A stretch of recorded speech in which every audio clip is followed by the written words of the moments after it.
So yun po yung tunog ng ano, diba? Magaspang pa. Yan. Mamaya, makapansin natin, swabe na yung tunog, madulas na siya. Hindi na yung dinig yung masyado yung friction, ano? Abangan natin after 5 hours na yan. Tingnan ang dito pa sila. Lubog na yan.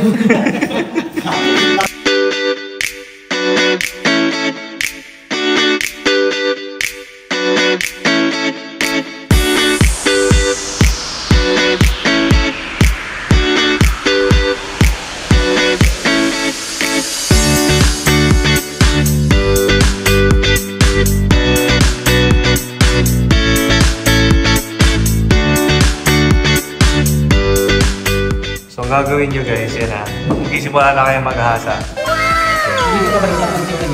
Napasok niya na doon. So, malaki siya. So, intake. Tapos, meron siyang tubo. Ito lang yung ginamit, boss. Ganyan. May screw, tapos may tube. Dito yung papasok yung stem ng valve. So, dapat na-intake. Tapos, yun na. Simula na ang pagkinis ng valve intake valve na fine. Okay. Ay natanggal. Ayun, yung problema. Pag natatanggal, kailangan nyo ng gawa ng paraan. Ito, isang diskarte. Lalagyan nyo ng clip. Ayan. Para kumapit yung stem ng valve habang kinikinisin nyo.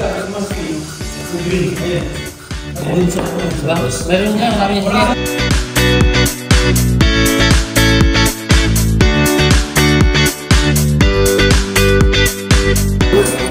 So yan, dapat nga ganyan. Meron pang tunog na, Brad?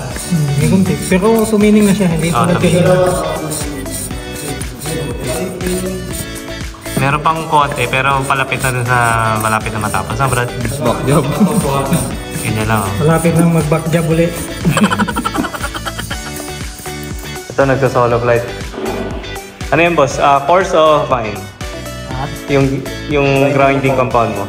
Yung coarse? Coarse. Okay. So, simula muna sa coarse, no? Yeah. Itong isa, tapos na to. Tapos yung isa, yung intake, nasa exhaust ka na. Exhaust. Itong maliit. Okay, maliit. Para yan, lalo mo para nagpersa. Ideally, dapat umahawak, ganyan. Para steady lang yung... Kasi hirap kong magpuwersa pa ba pa eh. Parang gumagalaw siya, no? Oo. Tsaka pagka ginaganyan mo, yan, kinikilis mo na. Kailangan, umaangat-angat yung valvula. Yan. Angat baba. So, paulit-ulit kayo hanggang hindi makinis ang feeling mo at saka yung tunog. Dapat parang wala na yung tunog na nagkakalkal ka ng yelo.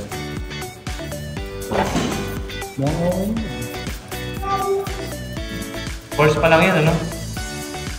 So, kung nag-fine siya, okay na. Galing, guys.